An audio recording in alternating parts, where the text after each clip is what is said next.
Hello everyone, meet Lucy, student in psychology, and me, her digital ID wallet issued by the government to offer a wide range of identity services. In fact, I'm a handy way of proving and protecting her identity both online and face-to-face. Let's have a closer look at what I can do. I can help governments to better communicate with citizens. Right now, I'm reminding Lucy of the appointment she needs to schedule for her mandatory vaccination. Canada's banks are perfectly situated to help lead the creation of a federated digital ID system between government and the private sector.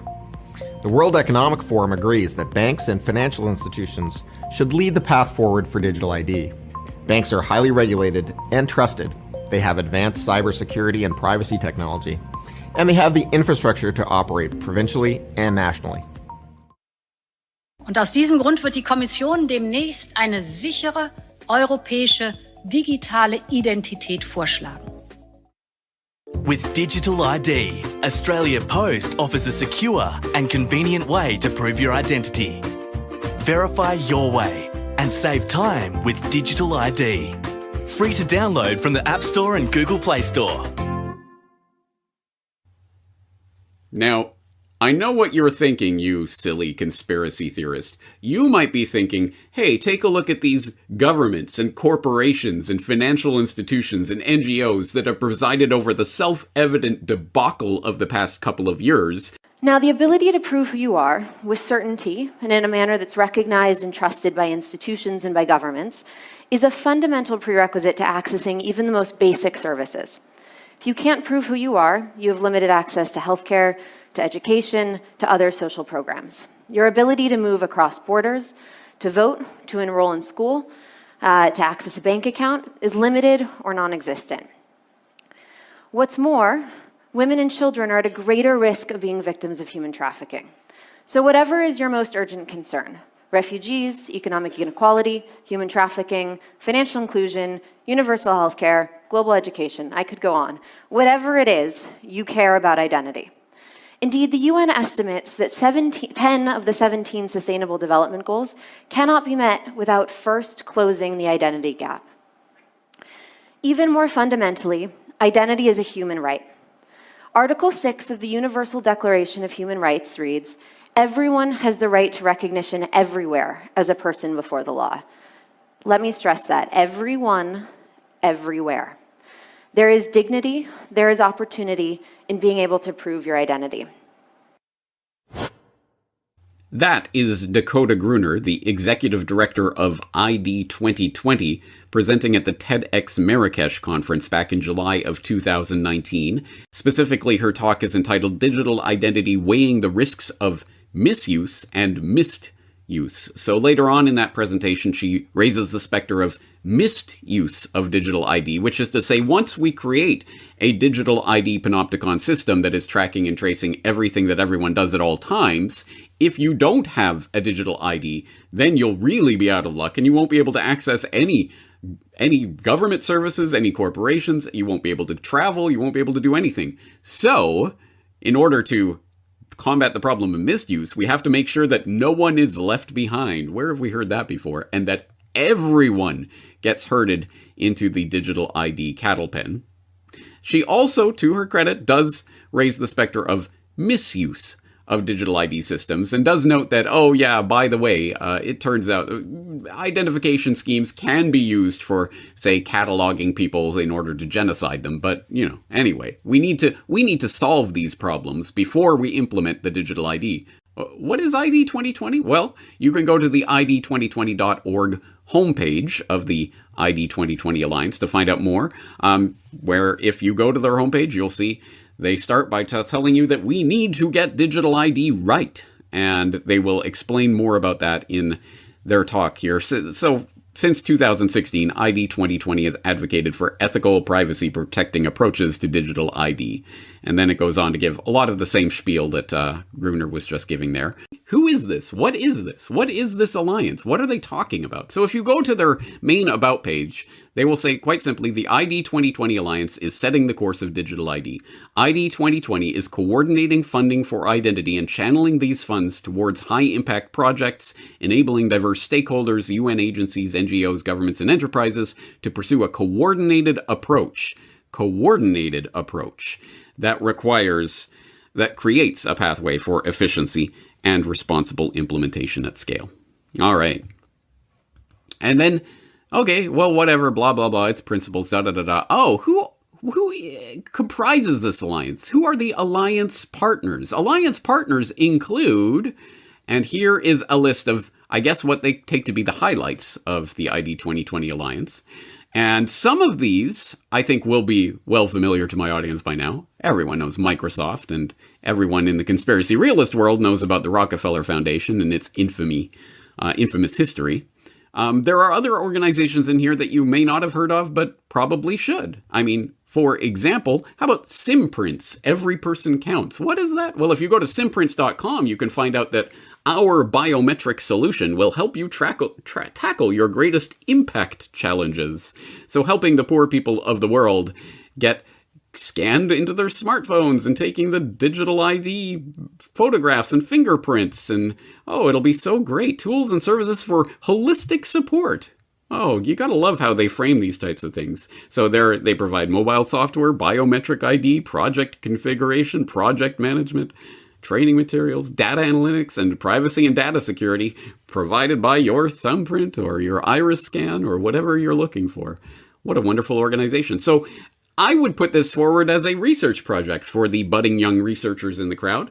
I think every single one of these organizations and its connection to the ID 2020 Alliance and what it gets out of it and what it puts into it is probably an entire, well, podcast-worthy thing in and of itself. So if there are any researchers in the crowd who are interested, I would suggest tackling some of these bodies and groups. But one in particular that we can highlight right away that hopefully will be familiar to the Corbett Report audience is Gavi, the Bill and Melinda Gates co-founded Vaccine Alliance, which is seeking to create healthy markets for big pharma manufacturers to manufacture and distribute vaccines around the world.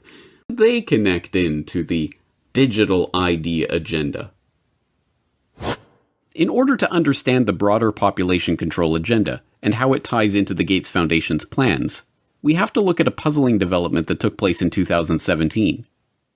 In that year, Gavi, the Gates-founded and funded alliance that partners the Gates Foundation, the World Health Organization, and the World Bank with vaccine manufacturers to help ensure healthy markets for vaccines, took a strange pivot away from its core mission of vaccinating every child on the planet to providing every child with a digital biometric identity.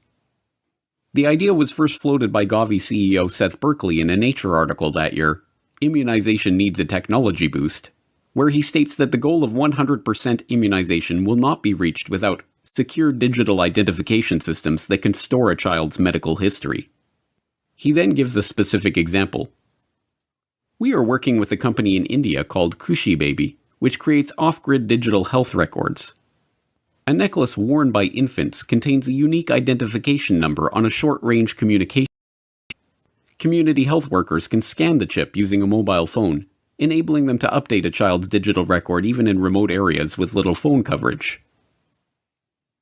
This sudden interest in digital identity was no mere passing fancy for the Vaccine Alliance. Gavi doubled down by becoming a founding member of the ID 2020 Alliance, a public-private partnership dedicated to spearheading a global digital biometric identity standard. Other founding members of the alliance include Gates' first company, Microsoft, and the Rockefeller Foundation. In 2018, Gavi issued a call for innovation in digital technologies for finding, identifying, and registering the most vulnerable children. The call specifically requested technologies for capturing, storing, and enrolling the biometric details of infants on rugged biometric devices. Berkeley continued to follow up on this idea in public engagements as one of the new core missions of Gavi.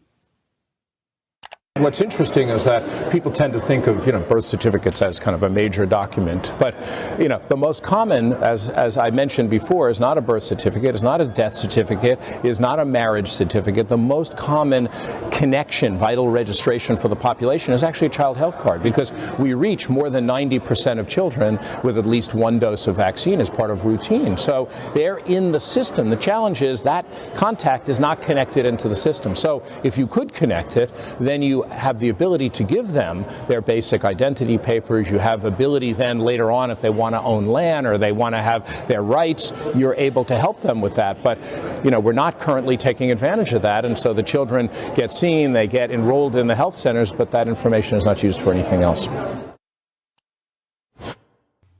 Ah, yes. Now you're starting to see how this starts to connect into the greater agenda that is being pushed right now. And that ends up with none other than Bill Gates himself telling us what a wonderful thing it is to go in and create broad national identification systems. Every country really needs to look through these KYC, Know Your Customer rules, to make sure that customers are able to prove who they are. But, of course, in many countries, you don't have any type of ID system.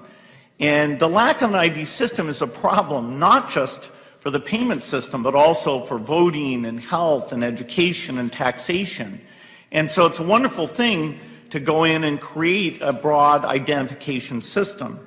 Again, India is a very interesting example of this, where the Aadhaar system is a 12-digit identifier that's correlated to biometric measures, is becoming pervasive throughout the country and will be the foundation for how we bring this low-cost switch to every mobile phone user in India. The same type of thing is happening now in Pakistan, and there's early beginnings of creating these ID programs in Africa as well. We expect to be able to use the ID so that when you show up for any government service, say you walk into a primary health clinic, we'll be able to take that bio-ID very quickly and bring up your electronic health record. Even if you've moved from one part of the country to the other, you will be well tracked and well served without nearly as much paperwork or waiting. And so the ID system is foundational. Ah, yes, what could possibly go wrong with having our digital identities tied into national and, of course, eventually global digital ID grids that will then also be tied into our digital currencies and payments and proving ourselves to the banks and what have you? What could possibly go wrong? Working on this for years now, behind the scenes, and most people have no idea. Oh yeah, there's some sort of new ID that's rolling out, whatever. I'll just go and get mine and then I'll use it wherever it's asked for in whatever way. Why do we have to think about this? Well, let's take a look at the people who are spending time, money, energy, resources, talking and thinking deeply about this question of identity and why they are thinking about it. So, as with everything else in the modern world of 2022, you can probably start by at least finding some helpful spokes off of the hub of this agenda from our good friends at the World Economic Forum. And this topic gets introduced gradually and in points of where people are generally susceptible to whatever rules are being put in place this week, like in international travel, and then it starts to be rolled out for the population generally. And how is that done? Well, we can fast forward a little bit later in 2020, specifically to November of 2020, when the scamdemic was in full swing, where we saw that the World Economic Forum was informing us 1 billion people have no legal identity. But a new app plans to change that. And so the bullet point summary here, 1 billion people in the world have no legal identity. Where have you heard that before? In fact, you will hear that in every one of these presentations by every one of these globalist insiders who are connected to this agenda. Oh, won't someone think of the poor starving refugees? And the only way to do it is with digital ID. Without an ID, they can't open a bank, get a loan, or even vote. Oh no, they can't put their suggestion in the slave suggestion box. Oh no. Now a tech entrepreneur has come up with an answer. Joseph Thompson's digital app allows people to prove and protect their identity. His company, A-Tech, has also found a way to protect charity funds from corruption. So you can read, again, a summary of the problem as they see it and the solution that they're offering, including promoting this new idea, including this infographic, which the World Economic Forum puts on all of their digital identity pages, talking about the entities, devices, and people and things that require digital identities for different parts of our increasingly digital world and experience. Perfect. It's a good thing. And yes, we do need this to protect our democracy. So keep this in mind. This is, of course, as something I'm sure you will have noticed by now, but the very people who most flippantly dismiss your concerns as crazy conspiracy theorizing will be the very people who will most vociferously defend those very things when they come into reality. It's a very interesting psychological phenomenon. So anyway, this is some of what the WEF has to say. There's also this, how digital identity can improve lives in a post-COVID-19 world, from January of 2021. And then I thought it was particularly interesting here, the pull quote on, as proven in Canada. So again, January 2021 context, not February or March of 2022. As proven in Canada, a digital ID ecosystem is not only a motor to connect people, governments, and the private sector in a trusted and transparent way, but it also accelerates participation in the economy, work, and mobility.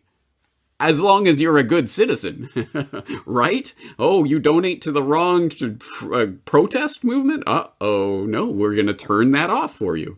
Again, you can hardly imagine how quickly the narrative agenda is changing right now, so that I almost feel sympathy for the normies who have to do the mental gymnastics to keep up with the latest, that's a conspiracy theory. No, actually, it just happened. I mean, it's a good thing. You can see them doing the bullet time matrix sort of thing to try to dodge the bullets of reason and logic. Oh no, they're going to make me actually be consistent.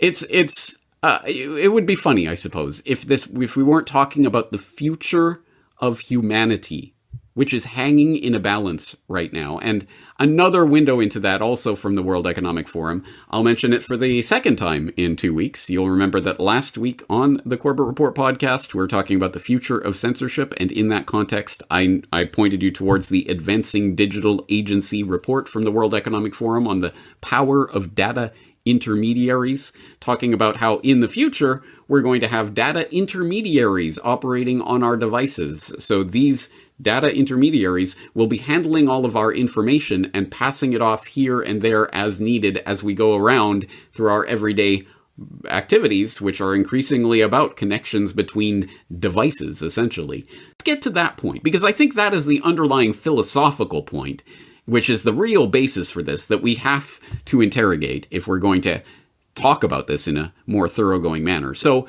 let's turn to those United Nations Sustainable Development Goals, the 17 goals, which we all know about, right? I don't know what it's like in whatever neck of the woods you happen to be living in, but I can tell you in Japan, the SDGs are becoming a thing. And you see these little colorful boxes all over the place, including even on advertisements for most products and services. They'll have the little boxes in the corner to let you know which SDGs this product or service or whatever they're advertising is in support of, and whatever cockamamie excuse they have for trying to fit that in, who knows, who cares? No one, I don't think anyone really stops and considers it carefully. It's just there to constantly remind you about the UN Sustainable Development Goals, and we're all working towards this, guys, right? So I would imagine, probably like 99% of people, you've probably heard of the Sustainable Development Goals by now, but probably, if you're like 99% of the population, have you read them? Whatever. Details, schmetails. It's just helping the earth or something. And yeah, if you go to the sdgs.un.org/goals site where they introduce the goals to, yeah, you can basically get that sort of back of the cereal box version of this. So it just says, goal number 1, no poverty. Hey, sounds good. Number 2, zero hunger. Hey, number 3, good health and well-being. That sounds great. mRNA vaccines, whatever. Quality education, gender equality, clean water and sanitation, affordable. I like good things too. All right, go UN. I wonder if there are any devils hiding in these details. Let's find out. So let's take a look at number 16, peace, justice, and strong institutions. I get that peace and justice are things that most people inherently, naturally, those are just buzzwords that are standing in for good things. Strong institutions. Let's click on to Goal 16 and find out more about this goal and what it's purporting to do. Goal 16, promote peaceful and inclusive societies for sustainable development. Provide access to justice for all and build effective, accountable, and inclusive institutions at all levels. But what does that actually mean? What are the targets and indicators for this goal? So for example, target 16.1, significantly reduce all forms of violence and related death rates everywhere. All right, okay. Less death, okay. 16.2, end abuse, exploitation, trafficking, and all forms of violence against and torture of children. Hey, I'm not in favor of torture of children either. I guess I'm on board with this agenda. 16.3, promote the rule of law at the national and international levels and ensure equal access to justice for all. Again, I understand the way Joe Normie would read that phrase, and they would generally be in support of that. I have, obviously, different ideas, I think, than a lot of people about what that means, law at the national and international levels. Hey, I've done an entire podcast on international law and what that really means. 16.4, by 2030, significantly reduce illicit financial and arms flow.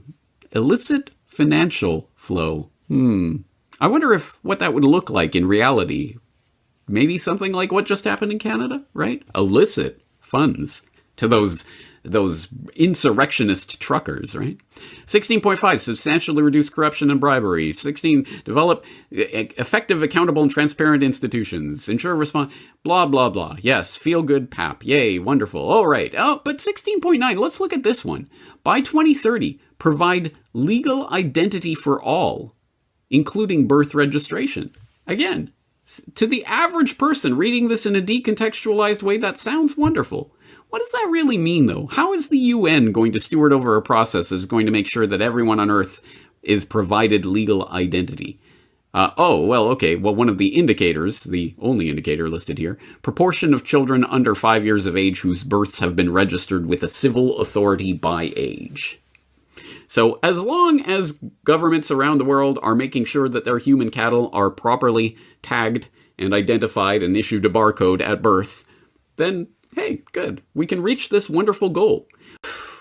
Anyway, I think by this point, only the asleepest of the asleep, sleepiest of the sleepiest, could possibly not understand the incredible danger of stepping into this digital ID reality. So I guess at the basic, absolute, fundamental level of this, the philosophical level, which is what the solution side of things always comes back down to, again, any institution, governmental framework, whatever, that requires us as natural, free human beings born as sovereign individuals into this world, that the idea that we now have to access and register and have our entire lives put on some sort of ledger or something in order to then just to live our lives, just to be human beings in the world, that doesn't speak to a problem with the identification system that we have now, and it's not good enough and we need to create a new. No, that speaks to a problem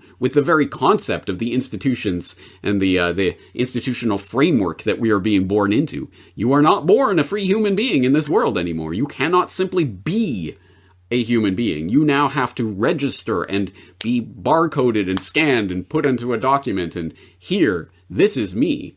And now you are being, in a key sense, reduced down to a number, and that number will then be encoded into your chip, inserted into your body, and eventually you will be the number, not the human being. And that is the fundamental problem going on here. So I think we need to address it at that level. But more practically, we are born in this system. It is here. It is not going to disappear overnight.